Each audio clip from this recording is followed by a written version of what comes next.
Em nome do Pai, do Filho e do Espírito Santo. Amém. O anjo do Senhor anunciou Maria, ela concebeu do Espírito Santo.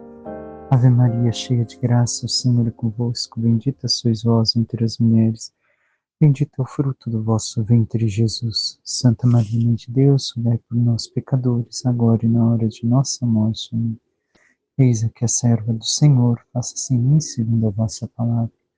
Ave Maria, cheia de graça, o Senhor é convosco. Bendita sois vós entre as mulheres. Bendito é o fruto do vosso ventre, Jesus. Santa Maria, Mãe de Deus, rogai por nós, pecadores, agora e na hora de nossa morte. Amém. O Verbo divino se fez carne e habitou entre nós. Ave Maria, cheia de graça, o Senhor é convosco. Bendita sois vós entre as mulheres. Bendito é o fruto do vosso ventre, Jesus. Santa Maria, Mãe de Deus, rogai por nós, pecadores, agora e na hora de nossa morte. Amém. Rogai por nós, Santa Mãe de Deus, para que sejamos dignos das promessas de Cristo. Oremos, infundi, Senhor, em nossas almas a vossa graça, como vos pedimos, para que nós, que pela anunciação do anjo vemos a saber o mistério de vossa encarnação, paixão e morte de cruz, cheguemos um dia à glória eterna dos céus, pelo mesmo Cristo, Senhor nosso. Amém. Caríssimo irmão e irmã, hoje celebramos a última quarta-feira do tempo comum desta 34ª semana. E escutemos o que nos diz a leitura, a palavra de Deus. Naqueles dias, o rei Baltazar ofereceu um grande banquete aos 1000 dignatários de sua corte, tomando vinho em companhia deles. Já embriagado, Baltazar mandou trazer os vasos de ouro e prata que seu pai Nabucodonosor tinha tirado do templo de Jerusalém, para beberem deles o rei e os grandes do reino, suas mulheres e concubinas. Foram, pois, trazidos os vasos de ouro e prata retirados do templo de Jerusalém, e deles se serviram o rei e os grandes do reino, suas mulheres e concubinas. Bebiam vinho e engrandeciam seus deuses de ouro e prata, de bronze e ferro, de madeira e pedra. Naquele mesmo instante apareceram dedos de mão humana que iam escrevendo diante do candelabro, sobre a superfície da parede do palácio. E o rei via os dedos da mão que escrevia. Alterou-se o semblante do rei. Confundiram-se suas ideias e ele sentiu vacilarem os ossos dos quadris e tremerem os joelhos. Então Daniel foi introduzido à presença do rei e este lhe disse: És tu, Daniel, um dos cativos de Judá, trazidos de Judá pelo rei, meu pai? Ouvi dizer que possuis o espírito dos deuses e que em ti se acham ciência, entendimento e sabedoria em grau superior. Ora, ouvi dizer também que sabes decifrar coisas obscuras e desvendar assuntos complicados. Se, portanto, conseguires ler o escrito e dar-me sua interpretação, tu te vestirás de púrpura e levarás ao pescoço um colar de ouro, e serás o terceiro homem do reino. Em resposta, disse Daniel perante o rei: Fiquem contigo teus presentes e presentei um outro com tuas honrarias. Contudo, vou ler, ó rei, o escrito e fazer-te a interpretação. Tu te levantaste contra o Senhor do céu. Os vasos de sua casa foram trazidos à tua presença e deles bebeste vinho, tu e os grandes do reino, suas mulheres e concubinas. Ao mesmo tempo celebravas os deuses de prata e ouro, de bronze e ferro, de madeira e pedra, deuses que não veem, nem ouvem e nada entendem. E ao Deus que tem em suas mãos tua vida e teu destino não soubeste glorificar. Por isso foram mandados por ele os dedos da mão que fez este escrito. Assim se leu o escrito que foi traçado. Mané, Tessel, Parsim. E esta é a explicação das palavras. Mané. Deus contou os dias de teu reinado e deu por concluído. Tessel. Foste pesado na balança e achado com menos peso. Parsim. Teu reino foi dividido e entregue aos medos e persas. Palavra do Senhor, graças a Deus. Nesta primeira leitura, seguimos com o profeta Daniel e vemos que já se encerrou o reino de Nabucodonosor e agora seu filho está governando. Enquanto Nabucodonosor poupara os vasos sagrados de Jerusalém, seu filho usou beber para celebrar falsos deuses. O que isto tem a dizer a nós? Caríssimo irmão e irmã, o Senhor recordemos, esta semana e as duas próximas nos remetem o fim dos tempos, a finalidade. E aqui está a indicar o Senhor justamente esta questão. A questão de que a quem temos servido, comemorado. Porque muitas vezes não celebramos a Deus verdadeiramente, mas a outros deuses em seu lugar. Como assim outros deuses? Basta recordarmos alguma coisa que já meditamos esta semana e na anterior. Se Deus não reina em nós, celebramos Cristo Rei, alguém reina. E quem pode ser este alguém? A ciência, que por mais boa que seja, muitas vezes, ou tantas vezes, podemos colocar acima de Deus. Acima de Deus, do Deus verdadeiro. Acima da Santíssima Trindade. Onde tudo o que a ciência diz é lei. E aqui podemos refletir ainda a situação que tivemos há pouco tempo, no mundo inteiro. Sabemos bem do que estou falando. Tantas pessoas colocaram mais confiança, mais fé na ciência do que em Deus. Mas se Deus decidir que mesmo aquilo que a ciência criou não vai servir para nossa, entre aspas, salvação humana, porque chegou a nossa hora, como chegou a hora do rei, e com isto não quero dizer que devemos abusar das situações, mas se vivemos segundo a vontade de Deus, debaixo da vontade de Deus, com os cuidados necessários, adianta pormos fé na ciência acima de tudo? Não. Por quê? Porque se chegou o nosso tempo, o Senhor nos chamará. Então, devemos de viver para Ele e não brindar os deuses de ouro e prata, barro e ferro, ou ainda metal e madeira. Devemos de viver para o Senhor, adorá-lo, ter o tempo para Ele, servi-lo, rezar, buscar os sacramentos. E tantas vezes colocamos outras coisas no lugar do Senhor Deus.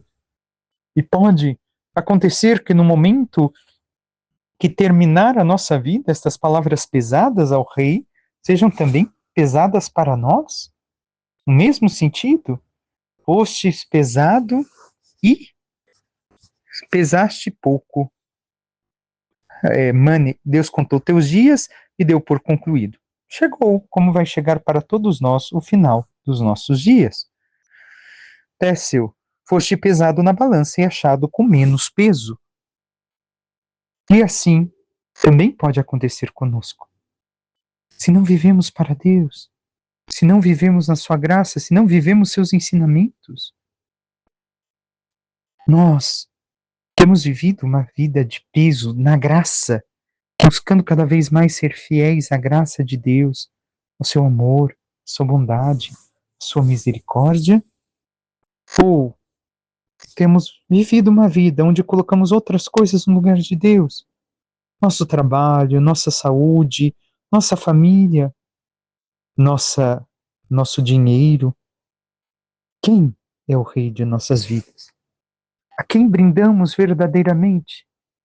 Bem sabemos que no final do ano, que se aproxima o ano civil, não ano litúrgico, quantos cristãos vão oferecer oferendas aos falsos deuses? E ainda vão se dizer católicos ou cristãos? Não são. Aqui vemos a consequência de que, ao beber nos vasos sagrados, ao consumir para os falsos deuses, o rei e todo o seu reino sofreu as consequências. Mas, padre, não estamos assim fazendo nada com vasos sagrados? Não. Não. Recordemos, não somos o templo onde habita Deus, então estamos profanando o templo de Deus se assim fazemos. O que é também pior do que a profanação dos vasos sagrados que estão colocados na Escritura. Se reconhecemos, se somos pelo batismo um em Cristo, um com Cristo, filhos de Deus, e somos o templo do Espírito Santo, então estamos profanando este templo. E o Senhor também cobrará de nós. E assim, irmão, irmã, como temos vivido a nossa busca, a nossa fidelidade a Deus? Comemoramos as coisas do mundo? Ou realmente vivemos e louvamos ao Senhor nosso Deus com a vida e com as palavras? Passemos ao Evangelho, que já meditamos há poucos dias, e que assim seremos talvez um pouco mais sucintos, recordando alguns aspectos e talvez aprofundando algum outro. Naquele tempo disse Jesus aos seus discípulos: antes que estas coisas aconteçam, serei presos e perseguidos, sereis entregues às sinagogas e postos na prisão. Sereis levados diante de reis e governadores por causa do meu nome. Esta será a ocasião em que testemunhareis a vossa fé. Fazei o firme propósito de não planejar com antecedência a própria fala, porque eu vos darei palavras tão acertadas que nenhum dos vossos inimigos vos poderá resistir ou rebater.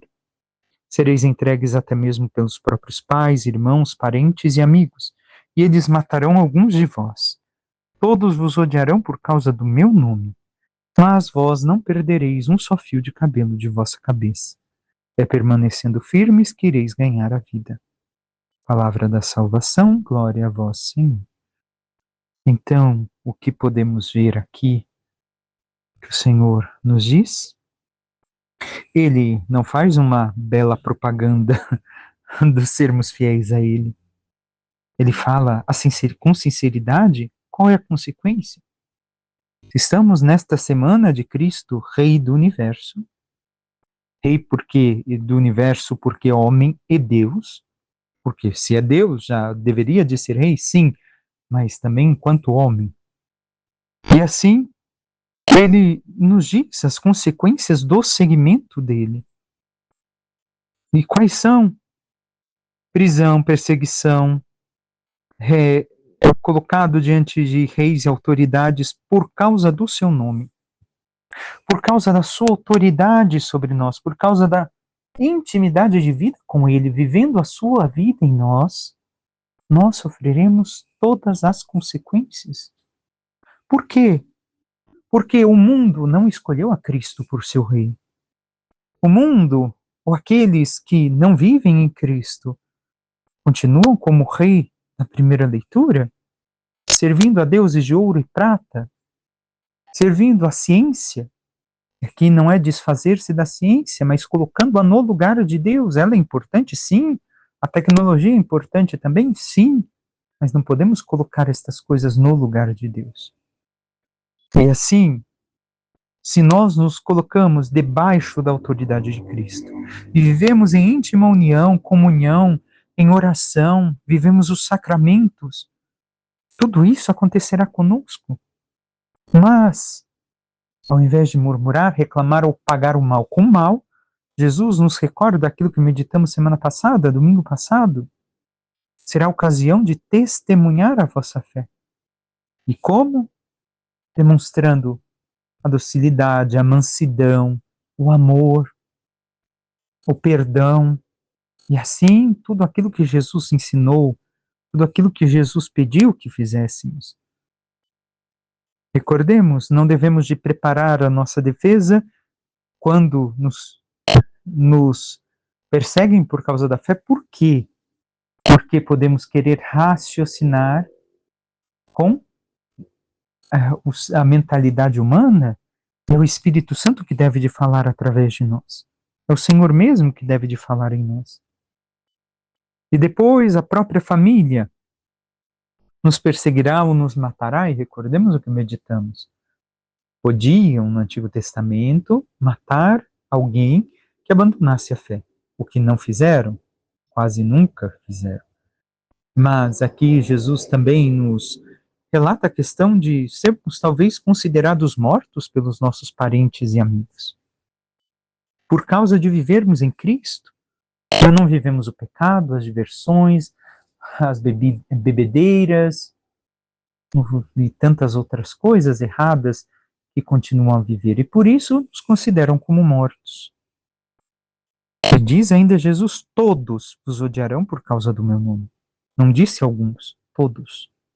Todos os odiarão.